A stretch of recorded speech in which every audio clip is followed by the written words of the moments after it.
Bienvenidos una vez más a mi canal, yo soy Profe Leonardo. En esta ocasión vamos a ver un tema bastante interesante. Se da en primero de secundaria y también se da en cuarto de secundaria. Vamos a ver lo que es ángulos entre dos rectas. Vamos a estar viendo lo que es ángulo entre dos rectas paralelas que están cortadas por una secante. Antes de iniciar, aquí tenemos un dibujo y tenemos que entender cuando unas rectas son paralelas, cuando una recta es secante. Todos esos conceptos tenemos que entenderlo. Aquí nosotros tenemos la recta L1 y la recta L2.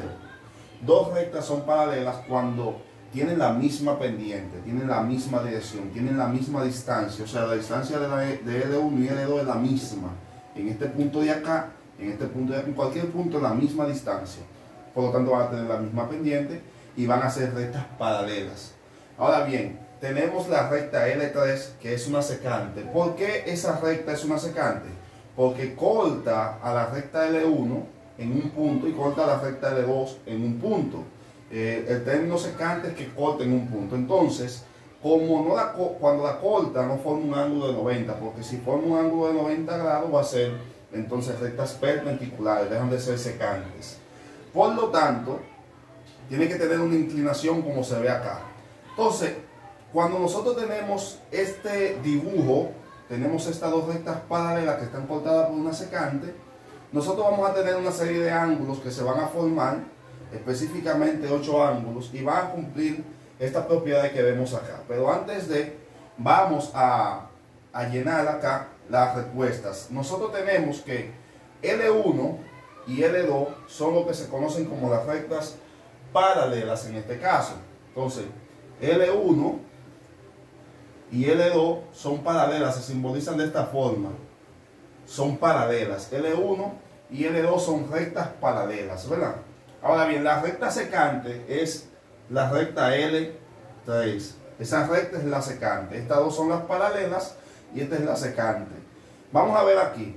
Tenemos ángulos opuestos por el vértice. Hay que saber bien que dos ángulos son opuestos por el vértice cuando tenemos el vértice en este punto de acá y ellos tienen sentido opuesto, están en sentidos opuestos.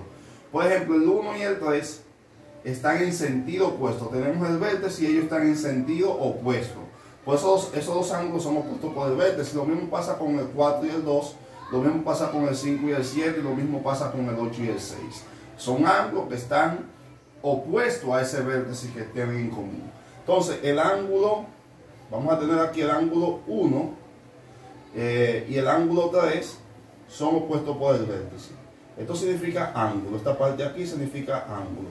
Son opuestos por el vértice. Y tenemos también el ángulo 2 y el ángulo 4, que también son opuestos por el vértice. Y también tenemos el ángulo 5 y el ángulo 6, que son opuestos por el vértice. Y vamos también a tener el ángulo 5 y 6, no, perdón, el 5 y el 6 no. También tenemos el ángulo 5 y el ángulo 7, que son opuestos por el vértice. Y también tenemos el ángulo 6 y el ángulo 8, que son opuestos por el vértice. ¿Qué sucede?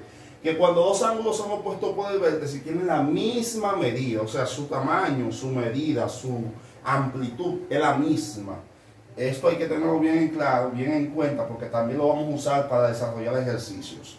Tenemos dos ángulos que son correspondientes. Dos ángulos son correspondientes cuando están de un mismo lado de la secante. Recuerden que la recta secante de L3, los ángulos correspondientes están de un mismo lado de la secante, sea de este lado o sea de este lado, pero no son ángulos consecutivos. Por ejemplo, el ángulo 1 y el 4 son consecutivos porque hay uno detrás de otro. Los ángulos correspondientes van a saltar un ángulo, no son consecutivos. Por ejemplo, el ángulo 1 y el ángulo 5 son ángulos correspondientes. Y vamos a ponerlo por acá. El ángulo 1 y el ángulo 5 son correspondientes. Y también el ángulo 1 y el ángulo 5 se puede decir que son iguales porque son ángulos correspondientes. El ángulo 4 que tenemos acá, se salta el 5, entonces el ángulo 4 y el ángulo 8 también van a ser correspondientes. El 4 y el 8 están de un mismo lado de la secante, pero no son consecutivos, se salta un ángulo. Vamos a ver aquí el ángulo 2 que lo tenemos por acá, y el ángulo 6 son correspondientes. Saltamos el ángulo 3. Vemos aquí que el ángulo 3 y el ángulo 7 son correspondientes también. Estos son los ángulos correspondientes. Cuando dos ángulos son correspondientes, por lo tanto tienen la misma medida. Eso también hay que tenerlo bien en claro, que nos va a ayudar a resolver los problemas. Vamos a ver allá los ángulos alternos internos, los ángulos alternos externos, los ángulos colaterales internos y colaterales externos. Aquí tenemos los ángulos alternos internos. Los ángulos alternos internos son ángulos que están dentro de las líneas paralelas. Fíjense acá, tenemos las líneas paralelas L1 y L2. Los ángulos alternos internos están dentro de esas líneas paralelas, o sea que pueden ser 4 y 3 esos ángulos que están aquí internamente, pero están en diferentes lados de la secante. Es decir, esta es la secante y los ángulos alternos internos están en distintos lados de la secante. Van a ser el 3 y el 5, el 4 y el 6, en distintos lados de la secante, pero dentro de las paralelas. Por lo tanto, vamos a tener el ángulo, los ángulos, vamos a tener el ángulo 3 y el ángulo 5, que son alternos internos, y vamos a tener el ángulo 4 y el ángulo 6.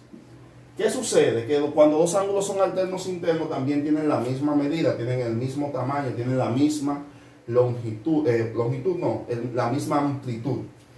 Aquí tenemos los ángulos alternos externos. Los ángulos alternos externos están en lados diferentes de la recta secante, es decir, aquí tenemos un ángulo, va a estar en lado diferente de la recta secante y fuera de las líneas paralelas. Recuerden que los alternos internos están dentro de las líneas paralelas, estos están fuera de las líneas paralelas, pero están en distintos lados de la secante. Por lo tanto, aquí vamos a tener el ángulo 1 y el ángulo 7. El ángulo 1 y el ángulo 7 son alternos externos. Y por otro lado tenemos el ángulo 2 y el ángulo 8. Si ustedes se fijan, el ángulo 8 está fuera de las líneas paralelas y en distintos lados de la secante. Tenemos los ángulos colaterales internos. Los colaterales internos tienen que saber que suman 180 grados. La suma de ellos dos son 180. Puede ser como ángulo suplementario, vamos a decirlo así.